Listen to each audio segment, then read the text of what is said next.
Army exam, air force enrolment, air force result के लाखों candidates Delhi high court के फैसले का इंतजार कर रहे हैं।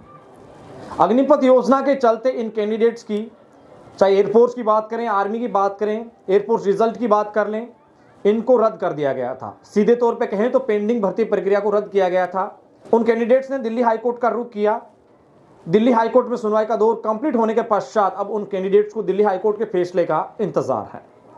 लेकिन इसी इंतजार के बीच वो युवा ये सोच रहे थे कि साल के अंत में या नए साल 2023 के शुरुआती सप्ताह में हमें फैसले से अवगत करवा दिया जाएगा। दूसरे सप्ताह की भी चर्चा थी और अधिकांश जानकार लोग जो है वो ये कह रहे थे कि 3-4 जनवरी के बाद में आपका फैसला आने वाला है। लेकिन जनवरी के मध्य में हम चल रहे हैं, तकरीबन 15 तारीख आने को है और अभी तक फैसले से अवगत नहीं करवाया गया है। दिल्ली हाईकोर्ट का फैसला नहीं आया है और इसी को लेकर वो युवा चिंताएं जाहिर कर रहे हैं। उनके बीच चिंता का एक सब्जेक्ट बना हुआ है कि आखिरकार हमारा फैसला किस कारण से डिले हो रहा है, आखिरकार हमारा फैसला क्यों नहीं आ रहा है, बाकी के फैसले आ रहे हैं तो फिर हमारे फैसले में देरी किस बात की हो रही है। इसको लेकर निरंतर सोशल मीडिया के माध्यम से तमाम वो साथी जो पेंडिंग भर्ती प्रक्रिया के तहत आर्मी एग्जाम एनरोलमेंट रिजल्ट का इंतजार कर रहे थे, वो सवाल पूछ रहे हैं, एक दूसरे से चर्चा कर रहे हैं और जिज्ञासु भी बन रहे हैं कि आखिरकार हमारा फैसला कब आएगा। इसकी भी वो निरंतर जानने की कोशिश भी कर रहे हैं। देखिए साथियों, मुझे पता है कि आपको बहुत इंतजार है और आप तरह तरह के विकल्प भी तलाश रहे हैं कि इसके अलावा हमारे पास ऐसा कौन सा विकल्प हो सकता है जिसके माध्यम से हम हमारे फैसले के ऊपर कितना जल्दी हो सकता है इसके ऊपर हम विचार कर सकें। तो साथियों, मेरा यही कहना है कि आपके लिए सबसे बेहतर विकल्प है वो है इंतजार। मुझे पता है कि आप इससे ज्यादा सहमत नहीं हो पाएंगे, लेकिन सबसे बेहतर आपके पास विकल्प है आपका इंतजार। आप इंतजार कीजिए, सकारात्मकता से इंतजार कीजिए, सारे काम सकारात्मक ही होंगे। दूसरी ओर हमारे कई सारे साथी जो ये सवाल पूछते हैं कि एसएससी का केस, जिसकी सुनवाई तो हमारे साथ हुई थी लेकिन उस केस का फैसला 10 दिन के भीतर हो गया।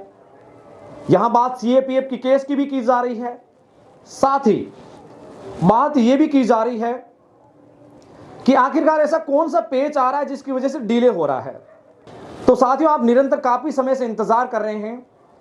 कोर्ट की प्रक्रिया है, इसके तहत आपको आगामी 6 मंथ में लास्ट सुनवाई जिस दिन जजमेंट रिजर्व किया जाता है उसके बाद 6 मंथ में कोर्ट की प्रक्रियाओं में आपका फैसला आना होता है। दरअसल आप पूछेंगे कि फिर छुट्टियों के अंदर फैसले कैसे आ रहे थे, तो छुट्टियों के अंदर वो फैसले आ रहे थे जिनकी सुनवाई को, जिनके जजमेंट को रिजर्व हुए 3 मंथ या उससे ज्यादा, और कई फैसले ऐसे भी आए हैं जिनके केस में 5-5 महीने हो गए थे जजमेंट को रिजर्व हुए। तो छुट्टियों के दरमियान 90% उन केस के ऊपर जजमेंट आ रहा था। बात अगर एसएससी के केस की जाए तो एसएससी के केस के भीतर भी साथियों 13 दिसंबर आखिरी सुनवाई तारीख थी और ठीक 10 दिन बाद फैसला भी आ गया था।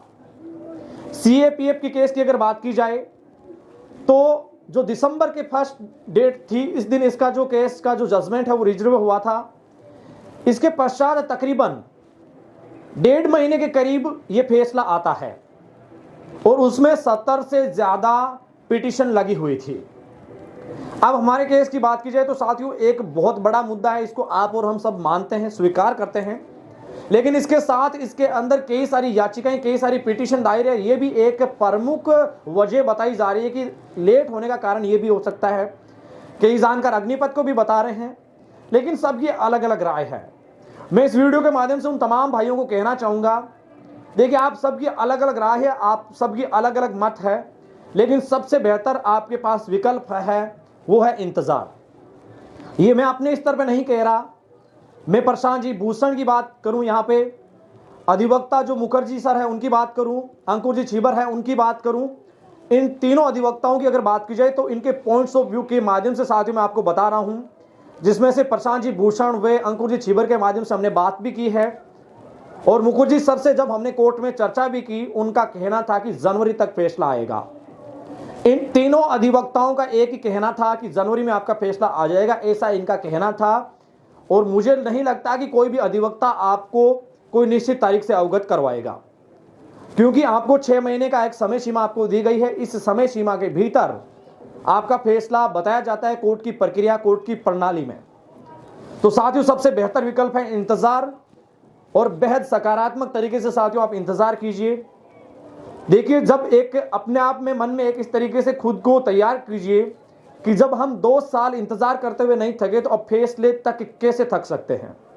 इसलिए निश्चित होकर इंतजार कीजिए, अपने समय का सही सदुपयोग कीजिए और किसी की बातों के भीतर, सोशल मीडिया पे क्या चल रहा है उसके भीतर ना आने का प्रयास करें। फिलहाल के लिए साथियों मैं चाहूंगा आपसे इजाजत। वीडियो के अंत तक आप बने रहे इसके लिए आपका दिल से शुक्रिया। मिलेंगे ताज़ा अपडेट के साथ, लेकिन जाते जाते तमाम साथियों से यही गुजारिश रहेगी कि इंतजार साथियों सबसे बेहतर विकल्प है अभी की स्थिति के आधार पे।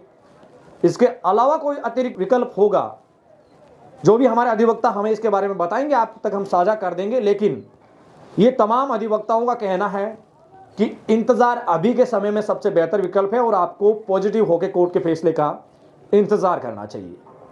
वीडियो के अंत तक साथियों आप बने रहे इसके लिए आपका दिल से शुक्रिया। मिलेंगे ताज़ा अपडेट के साथ, तब तक के लिए जय हिंद, जय भारत, धन्यवाद।